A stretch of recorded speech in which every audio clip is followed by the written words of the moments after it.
অন্তর কবি। তাই গণেশের আরতি করার জন্য আপনাদের নির্বাচিত মঞ্চে এতে উপস্থিত হয়েছে। তাই নর্তকীর ভূমিকা নৃত্য করতে হবে জমা মাহাতো ও কাজলি কর্মকার। আরে পরে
अरे बोल रे बोल की बोलते चाहिए बोल बोलते कि दादा देखते ना हम खड़ा के लगते हैं तो एक जगह मालूम बोल रहे ठेका सब ताई ठेका এমন তুমি ঠেকা দিব না তোটাই ঠিক একবার বা ঢোকা রাখতে হয় যাবে বুঝলি একদম টুকটাও না হয় না হ্যাঁ নিজের বাগান গিলা কো চিনতে পারছিস না টুক একদম না না আই আই শোন আরে আয় শোন এই একদম ক্যামেরা রাখবে কেন লোককে মারিস না বা চোরি বানা লাগে যাবে বলছি কি দাদা আমাদের কারা গিলা তো তোমাতে হ্যাঁ তো বলছি কি লড়াই লাগা দেখতে হবে তো এই ঝাড়খণ্ডে দেখতে যেন লড়াই লাগবে কিনা ভাই এদিকে তো কারা হয় নাই তো চলো তো আবার মামা ছেলেকে দেখে দেখা যাক দেখে কারা হয় কি নাই বলছি মাসি গো ও মাসি এ ভাই কি আর মনে হয় বাংলা বলতে পারছে না কি গো তোরা বাংলা বলতে এ দাদা বলছে নাই বুঝতে পারছি ঠিক আছে একটু তাই জিজ্ঞেস করা হিন্দি सीधा सॉरी हिंदी सीधा वो जागो मासी इधर काला है होता है कि नहीं होता है होता है दादा दादा आगे की बोलते बोलते कि मासी बोलते इधर काला है नहीं होता है हम लोग को दिखाओ ऐसा काला होता है बेंगल में ठीक है तो मासी चिंता करना बुझले ना कोई बात नहीं हम लोग को दिखाएंगे काला है कैसा होता है अरे भाई बोलते कि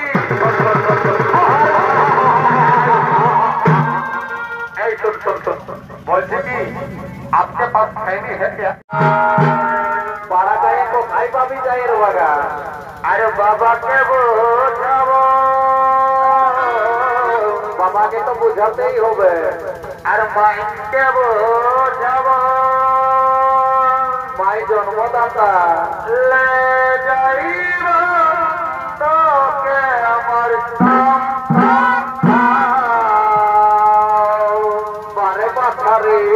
अरे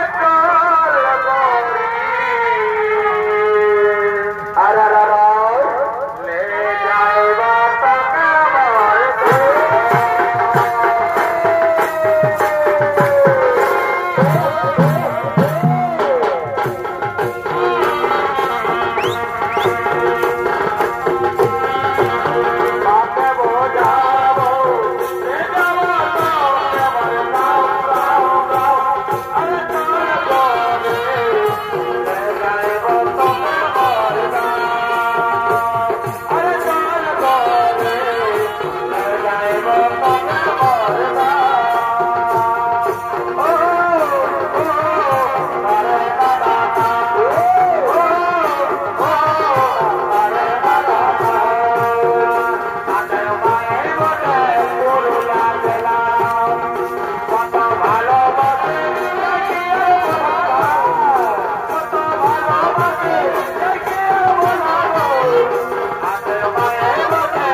আপনার কাছে সমস্ত বীরের রয়েছে, দুর্যোধন শোষণ ভীম অর্জুন কোন সহদেব বীরের বীররা, তবু তো করে একবারের জন্য বলুন না